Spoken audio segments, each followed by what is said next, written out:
Well, good afternoon, everyone. Thanks for coming. This means a lot for me to be able to finish where I started, which is in Hyderabad. And tomorrow is a big day for all of us. A lot of things in my life started at the LV Stadium, and to be able to finish there, I think the emotions will start hitting me soon. But no, it's great to have you all. There are some faces here that I've seen over the last 20 years who've been part of my journey in so many different ways, and a couple of them are sitting right there. But I've been able to have these friendships with them, which started off as just a journalist and tennis player relationship, and I'm so glad to have you all here. My plans for the future, honestly, I don't know much what's going to happen, but I'm really excited, honestly, for tomorrow. I have some of my best friends here. Bethany's here, who a lot of people know. We've played a lot together, but more than anything, she's one of my best friends on and off the court. And there are some, there's Rohan who's going to be there. There's Ivan, who I've had some great memories with. Kara Black, who have won the World Championships with. Marian Bartoli, who I've played with since I was 14 years old. So it's so special for me to have all these people here with me in that on my last day, so to say, as a professional tennis player. So besides that, I have some tennis academy. As you all know, I'll give more time to tennis, to the younger kids, to the next generation, also to my son. I look forward to a quieter life ahead. Sania, are you excited for tomorrow? Tell us what you have, what's in store for tomorrow. Yeah, I'm very excited. I think that we're gonna obviously play a couple of sets. We're gonna play some doubles, some mixed doubles with some of my friends and partners, and who have also been my opponents. But I get to say goodbye at the place where it all started. So I'm very, very excited about that. Thank you. Can I request Bethany to say a few words about your relationship with Sania and how you feel about tomorrow? Don't cry. I'm going to get a little emotional now. Don't cry. No, this is, it's amazing to see this kind of reception for Sania. I mean, she's done so much for women's tennis, women's sport, women in general, and she's, a true, brave, fearless competitor. And we've been friends for a long time, but there's a lot of respect for everything she's done on the court and all the ups and downs that she's had to go through. And really, I feel like our careers have been very intertwined. I mean, through the injuries and the ups and the downs, the trophies, I mean, we've really grown up together in a sense. And, I might be a little more emotional now than her. I mean, I'm still playing a little bit, but here and there. But, really, I don't think professional tennis and my life on tour would have been the same without you, Sania. Thanks. So hopefully this is just another, another wave of our friendship. And I'm really looking forward to everything that you're doing. I know you're not slowing down. I know that for sure. This woman is a mad woman when it comes to scheduling. I mean, she has, whether it's on the court, off the court, she's doing things. So I'm very excited. I'm happy to be here. And it's going to be an amazing day tomorrow. So, yeah. Both of you are such strong icons, not only in the field of sports, but also as women athletes. So can I just request Sania to just end with a message for young people, especially girls that aspire to play tennis? Not just play tennis. I think my message to all the young girls who want to do something that's outside of the box and that has never been done before, my message is to believe in yourself, because there's so many people who are going to tell you that you can't do it. And I've been told that, and I'm sure she's been told that. A lot of us have been told that many, many times in our lives. But yeah, you have to believe in yourself and you have to be your biggest cheerleader. And that's probably the only message I say to every young aspiring person who wants to do something outside of the box or that is not culturally been done before. So yeah, that's it, and really back yourself, because if you don't back yourself, nobody else is going to back you. So that's it. You want to say something? Here. No, I agree with Sania. I mean, really, you use the quote, you have to be your own cheerleader, and I think it's true. I mean, we've both set big goals for ourselves since we've been young, and we've definitely had our support along the way, but at the same time we've had our doubters that we've had to sort of break past, and it's finding that belief within yourself. I think the support will come, and it's important to have it, but that self-belief, setting your goals, knowing that you're good enough is really important, and that's what I would tell young girls in whatever career option, whether you're an athlete, whether you're going to school, you have the power. So, Yep. Thank you. One last question. What is that black liquid you're sipping on? Out of curiosity. This is actually just black alkaline water by Evocus. It's really good. More than water. It's more, it is more than water. But it is water. It is water, but it's more than water. I'm just saying. I'm a fan of alkaline water. Thank you so much for your time, and we're excited to watch you play tomorrow on home ground for the last time. Thank you. You want to open it? Yes. Yes. Shall we open Any it? questions? Sania, what makes you be a next Sania Mirza? How do you feel the big challenge to have a next Sania Mirza in the country?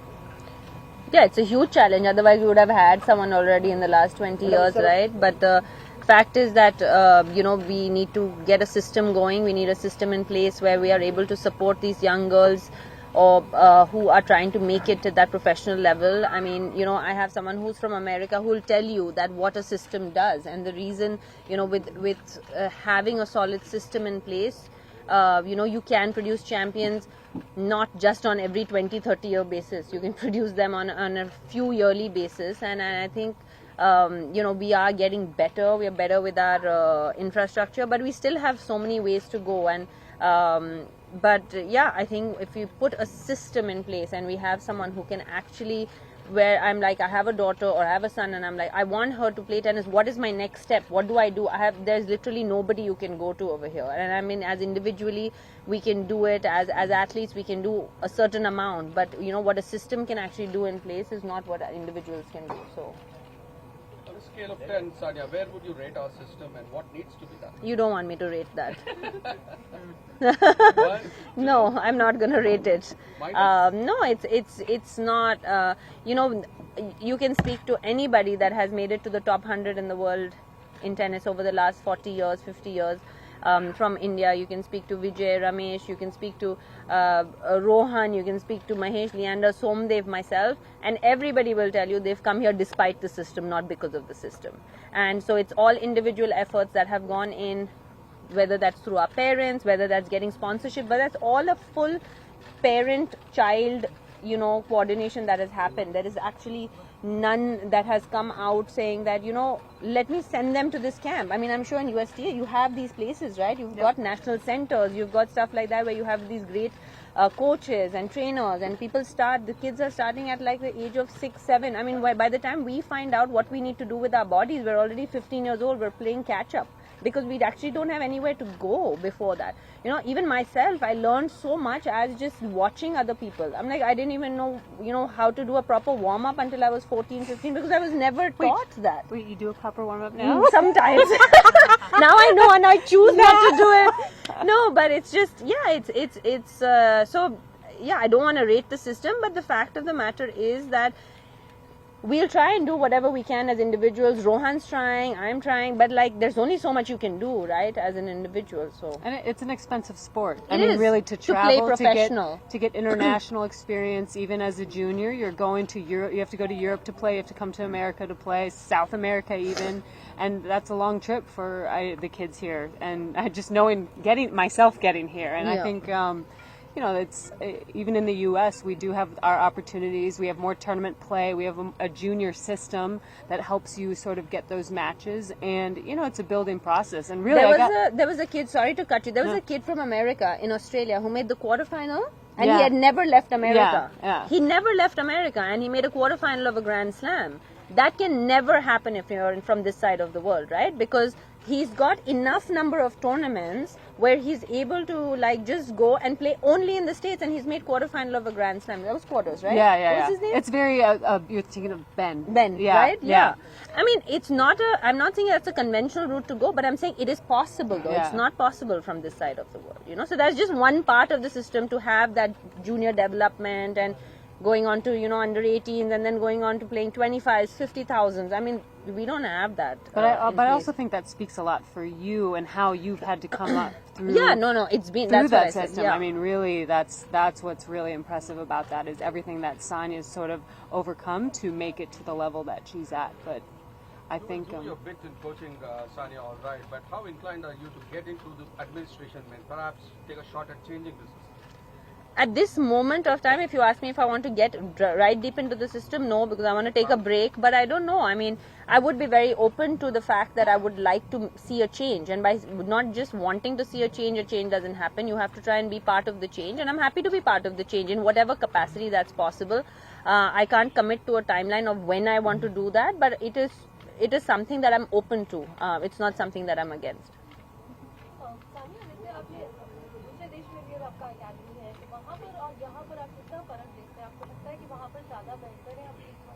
नहीं, not really actually. मुझे यहाँ पे ज़्यादा talent नज़र आता है फिलहाल. लेकिन you know, I have some academies in Dubai as well, which has just started 4-5 months ago. I mean, this has been here for a long time, but it's nothing like this over here.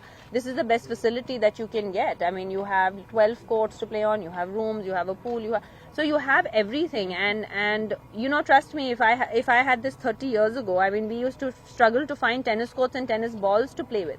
There are journalists here nodding their head because they know that that's the truth. It's not that I'm making this up. I mean, we literally used to play on stuff that was made out of cow dung. हमें अगर hard court पे practice करना होता था, we had to go to another state to practice because Hyderabad did not have any hard court. There was one hard court in the entire Hyderabad-Sikandrabad area, which was in a gentleman's house. We needed to take special permission from him to enter his house. I mean, it was ridiculous to even practice. You know, and here you are dreaming of playing and winning Wimbledon or, you know, doing or winning US Open or things like that. And of course, people thought you were crazy. Why would they not think you were crazy? You don't have a proper tennis court to practice on, but you're dreaming of, you know, winning and playing at these Grand Slams with people who have facilities of everything that's going on. So,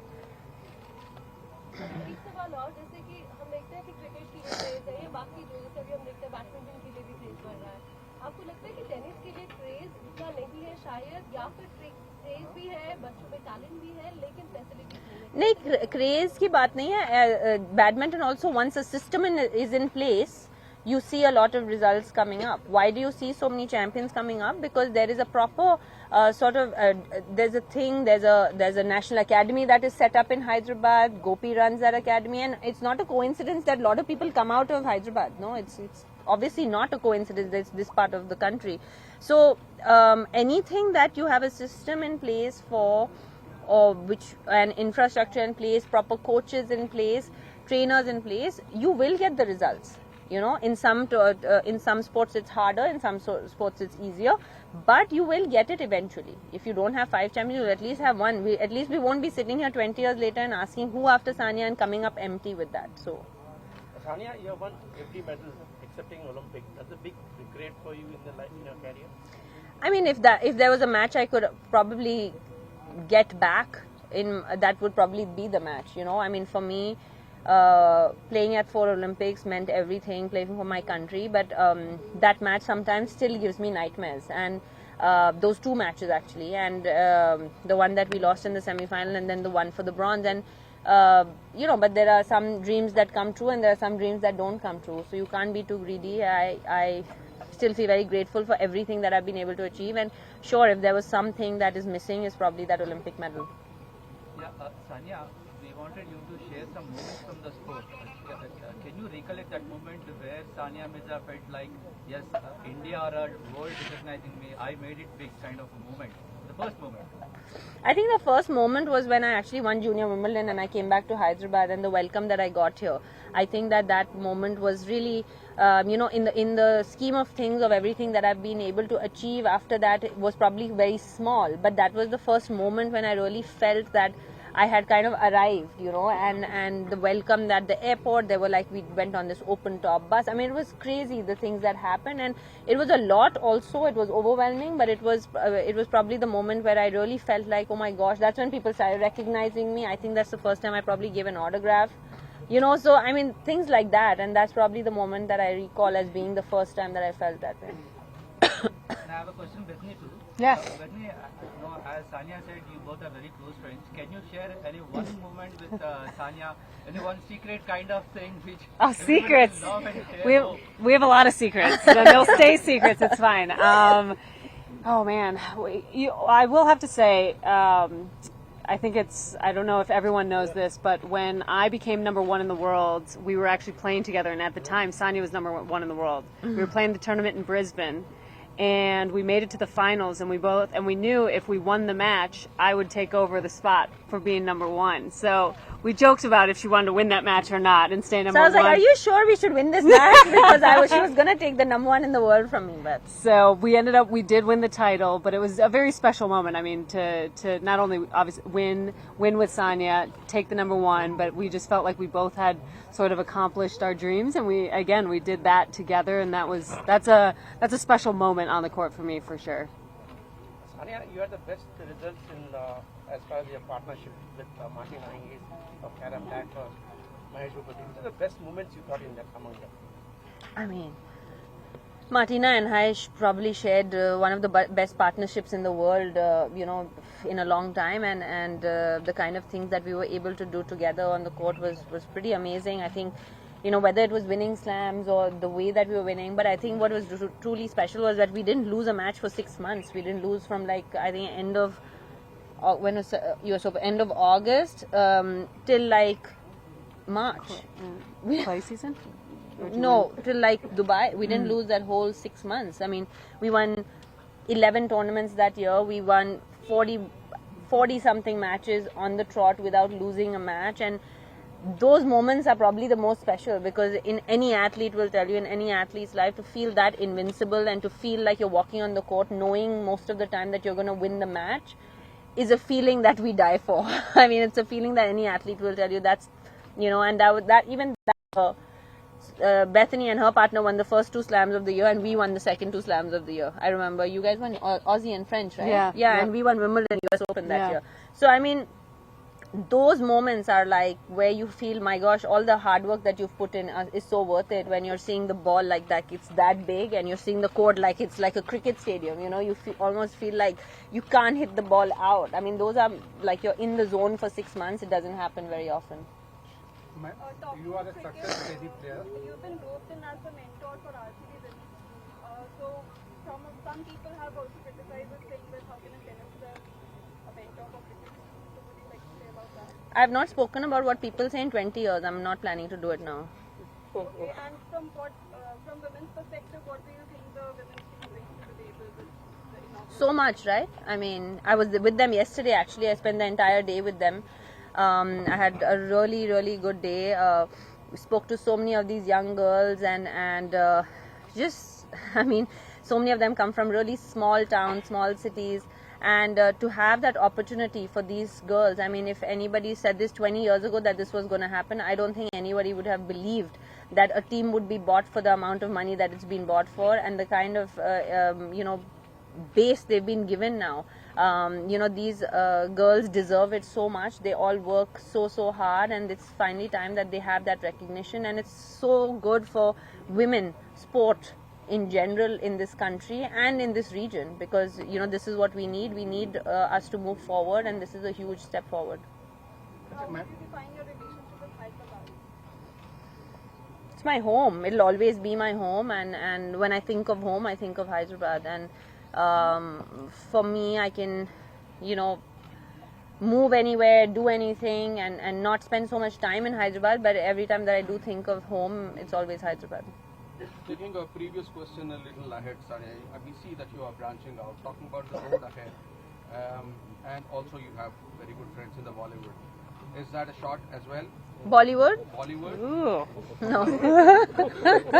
No.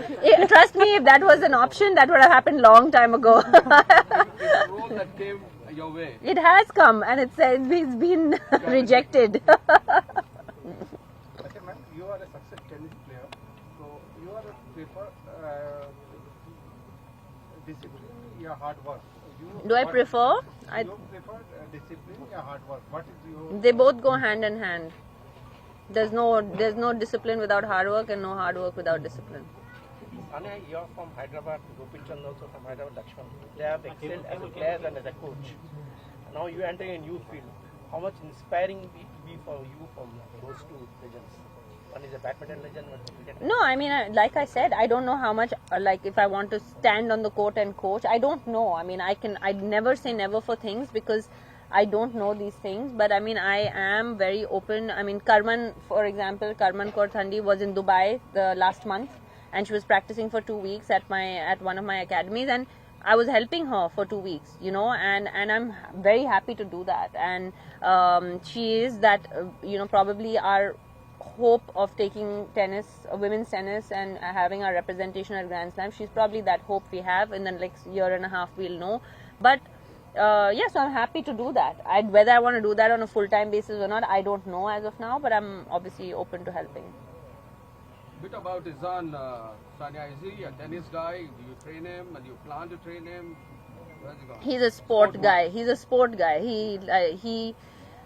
I mean, he's so active, and he's got pretty okay hand-eye coordination, but he loves badminton actually. He's obsessed with badminton. Every room in the house, we're playing badminton. Everybody's got a racket. We all have to play badminton, whether you know the game or not. So yeah, we play. He loves badminton. He goes for tennis. He swims, and he also plays the guitar. So I'm keeping his options open. Sania, जिस तरह से अभी IPL की league देखते हैं हम cricket में, आपको लगता है कि टेनिस की अगर इस तरीके से कम कुछ लीग या कुछ इस तरीके का कुछ शुरू होता है तो शायद टेनिस और बेहतर होगा, क्योंकि हम कबड्डी भी देख रहे हैं. पहले तो ये एक बात इज वेरी इंपॉर्टेंट कि you can not compare cricket to any other sport in India. That is not a possibility. Yeah, maybe, but like the numbers are very different. You know, you cannot, there is no comparison. So whether it will help or not, I don't know. But I think that in general, there are more cricketers in this country than tennis players, right? So that it is a lot easier to have a league for a cricketer and sustain that league for many, many years. But we don't really have so many tennis players who sustain for 8, 10, 12, 15 years. There are a lot of people that keep dropping in and out. So yeah, I mean, I'm sure any extra tennis will help. I don't know if specifically this league culture will help or just having tournaments will help. You know, I don't really know, but. So what's the thought process behind it comes to where yourself deciding that it's time to hang up the boots and retire? So many. I mean, I think that there's no right or wrong time to stop playing or stop doing what you're doing. For me, it was a bunch of things. For me, it was. Well, my body is first of all beat. I've had so many surgeries. It's taken me 45 minutes to warm up before the actual warm up of the match. I mean, it's just, and the physio is working on me more time than I'm actually on the tennis court. So that's when you know your body is like completely gone. I've had a 20-year-long career. I wanted to finish on my own terms. I want to finish while I'm still playing well. I want to finish when I'm on the top. And, it was perfect for me to play a final of a Grand Slam and say that this is it, because I also want different things in life now. I just don't have that motivation and the emotional capacity to work in a way that lets me be at this level. Because for me, the level is not the issue. The issue is to work to be there, and that work ethic, I don't think, I have to push myself way too much. And I don't think if you need to push yourself so much for something you love so much, I think it's time. And the most important thing is I would like to spend more time with my son. It's been taking me away, and that does not mean I want to stop working, but that just means I want to stop traveling so much. He goes to school now, and I feel like, my priorities are different today. So, I mean, there's a bunch of reasons, really.